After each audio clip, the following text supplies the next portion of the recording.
I'm have the task of eulogizing my father today, which is an easy thing to do because he was, in my eyes, a great man, and I will tell you a little bit about him, and then Elia, my nephew, will say a few words afterwards. We often have a tendency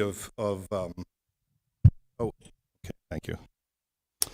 We have a tendency, I think, to define greatness in terms of wealth or fame sometimes, and my father certainly wasn't these things. He was a great man, I think, in a much more authentic way, and I want to give you my sense of why I think he was a great man.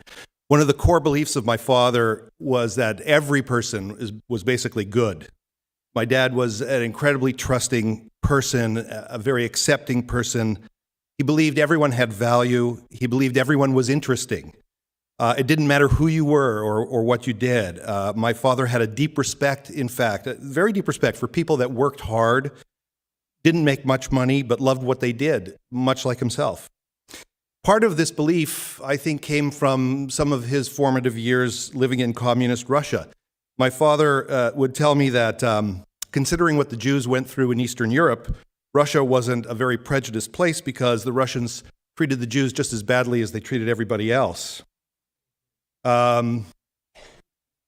loved to talk about politics. Those of you who know him know this. And I live in the United States, and a number of years ago, I was talking to my dad, and I was complaining about living with George Bush as president. And my dad said to me, "Yeah, George Bush, he may not be that great, but it's better than living under Stalin." And I remember thinking to myself, first of all, there probably aren't a lot of people that can remember what it was like to live under Stalin, unfortunately. And there certainly aren't a lot of people that could make that comparison between Stalin and George Bush. But my father would say things that would catch you by surprise. He was, in fact, very witty. He was very well informed. He was very intelligent. And it would be typical for my dad to put things like what I had said into a positive light. My dad was, in fact, an incredibly positive and optimistic person. He never complained about anything, regardless of the trauma and difficulties that he encountered in his life. And this is true to his dying day. He was an incredibly kind person. He was a tolerant person. He was an accepting person. He was one of the least biased or prejudiced people I've ever known. He was a person that saw the good side of others. He never had a bad word to say about anybody, I can tell you. I know this from many years. He was honest. He was trusting to a fault. He believed everyone deserved a chance. He saw everyone as equal, no matter where they were from, no matter who they were, what they believed in, how they defined themselves. My father never had a lot, but he thought it was important to give. And because he cared so deeply about people, he was uniquely interested in what everybody did. He loved finding out about the minutiae of life, about what people, especially what people did for a living, the small things that people did on a daily basis. He was profoundly interested in the average person. And you who know him will know what I mean. He was inquisitive, but not because he was nosy, but because he was truly interested in humans and loved life and what was going on around him. And yet, my father had a lot of reasons to be bitter. His early years were traumatic beyond belief. His surviving to the age of 90 is amazing, but his surviving to teenage years is even amazing. My father was born in a poor, very tiny, truly a pitchkele shtetl in what is now Western Ukraine, but at the time was Poland when he was born in 1924. My dad called the place Chemerinets, and if you can find it on a Ukrainian map today, it's called Chemerinsy. Several years I visited the village where my father was born. It's hard to find. It's a few gravel roads, a few goats, a few cows. What struck me about being there was the modesty from where my father came. My father was born in a house that he will tell you had 2 rooms and a combined total of 300 square feet. And his family, including himself, his mother, his father, his sister, and his brother, lived in one of those two rooms, and another family lived in the other room. That's where he was raised. They had an outhouse, they had a small piece of land, and they had a single cow. And the cow was very valuable to them. In fact, my father told me it wasn't just a cow, it was a really good cow. And when I visited this village, I was taken back by the thought of what peasantry my father was born into. And what struck me was the transformation between, what he was born into and the kind of lives that, his children, for example, myself, live. We're educated, we have good jobs, we live good lives. My brother Earl has a successful career as a lawyer, a great, beautiful wife, Hannah, a great daughter, grandchildren. They're all very happy. My father represents this transformation in time, but I think a lot of people that I knew growing up, parents were from Eastern Europe, experienced a lot of that transformation. So when my father was 11, his father took him to a nearby town to apprentice as a tailor, which in those days was a very good trade. And my father would walk 30 kilometers to a town called Zolochiv, where I also visited, where he worked as a tailor at the age of maybe 14, and then he would walk back to Chemarinets on Saturday, 30 kilometers. As my father could remember, the Zimmers lived in Chemarinets for several generations, though it's not clear how many. His father was born in Chemarinets. His grandfather was born in Chemarinets. The town was populated by something like, I don't remember the exact number, my father knew exactly, about 60 Jewish families, and there were about the same number of Ukrainian families and Polish families, and my father could remember the names of every one of these people. I swear, just a few weeks ago, he was telling me stories about specific people in this village.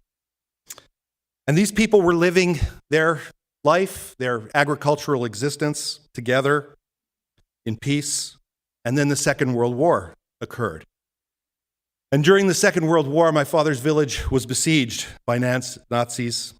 The Nazis rounded up and murdered just about every single Jew in this village, including my father's father, his mother, his brother, his sister, just about every relative, every friend and neighbor. My father was one of just a couple of people to, by sheer luck, have escaped this. So he lost his entire family. And with nowhere to go and being an orphan, he was conscripted into the Russian army and fought against the Nazis on the front lines.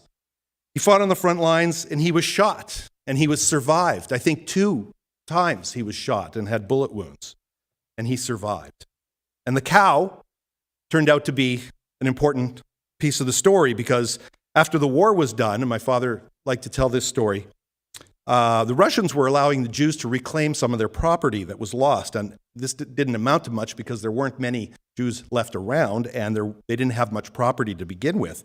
And my father went back to his village to reclaim the cow that he owned, and the cow was living with a neighbor at the time, and he struck a deal with the neighbor, a little cash for the cow, and I think that little cash was a big deal to my dad.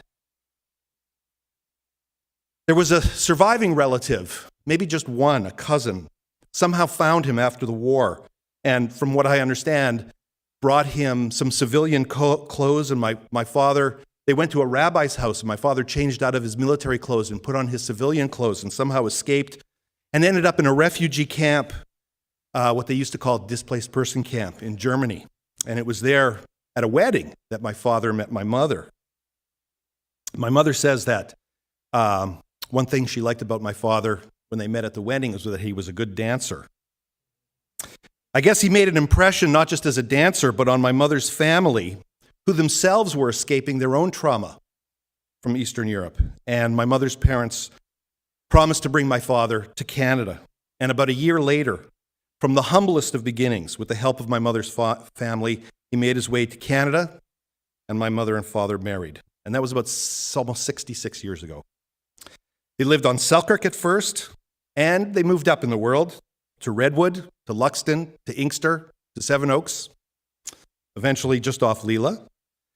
My father and mother had 3 children, my brother, who I mentioned, my sister Pam, and myself. My father would say that my sister looked a lot like his mother, and it must have been a blessing for him to have a daughter who could remind him of his mother who was killed so tragically during the war. And so it was a sad twist of fate that after having survived the loss of so many loved ones, that my father had to endure the death of his daughter, my sister. She was in her 20s. And luckily, before she died, she and her husband, Barry, gave my father and my mother a grandson, Eliah, and he was really a constant source of joy in my father's life. My dad's internship as a tailor, I guess, served him well. He got a job at Bill Abronson's clothing store on Portage Avenue, where he worked on men's suits for something like about $50 a week when he first arrived in Winnipeg. And when Bill Abronson closed, my dad opened up a store of his own, working basically on his own as a tailor, most of the time in a very small space on the 5th floor of the Avenue building. And just like Chemerinnits, the town he was born in, his shop was not easy to find. But people who wanted to find it could find it. And nobody had a store like my father.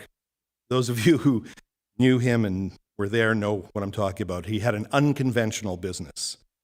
He worked on his own. There was never a price on anything. You could bargain for anything. And it wasn't important for my dad to make money at his business. What was important is that he was doing something he truly loved and was passionate about. He loved clothes. Just like his interest in people, my dad loved sewing and he loved fabric. And he was great at it.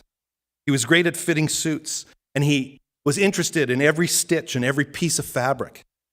My dad, you could have a conversation I just did a few weeks ago about buttonholes and the stitching on buttonholes. My dad could be watching TV and he would see some guy on TV and he would say, "That's a cheap fabric that guy's wearing." Or he'd probably look at someone, at one of you coming up here, and he'd say, "Oh, I see you're wearing a 42 medium." My dad could appreciate a buttonhole like he could appreciate the minutia and the honesty and ordinary things about people's lives. About 25 years ago, my father suffered a major heart attack. He again survived it with a quintuple bypass surgery, and it's incredible he lived 25 years with this type of procedure. Part of the reason he lived so long after his surgery was certainly due to my mother and how she cared for him so profoundly over the years. I witnessed, even in the last few months, in the last few weeks and days, the genuine love that my father had from my mother. He would say that my mother was the best woman in the world, and she was the most beautiful woman in the world, and he said it just the other day.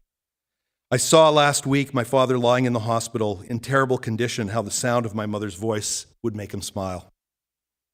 Of course, my mother's cooking had a lot to do with my father's surviving into his 90s. Even a few days ago, she was taking the world's greatest gefilte fish to the hospital for him. And I want to mention also the great support that my father and my mother had with her 2 sisters, my Auntie Sally and Auntie Anne, who all live next door to each other. I'm very grateful that they've been there for each other. So my father went through difficult times, but he appreciated life, and he was overjoyed at being with other people. He was always happy to see people. He always had a smile on his face for everybody, and he never complained.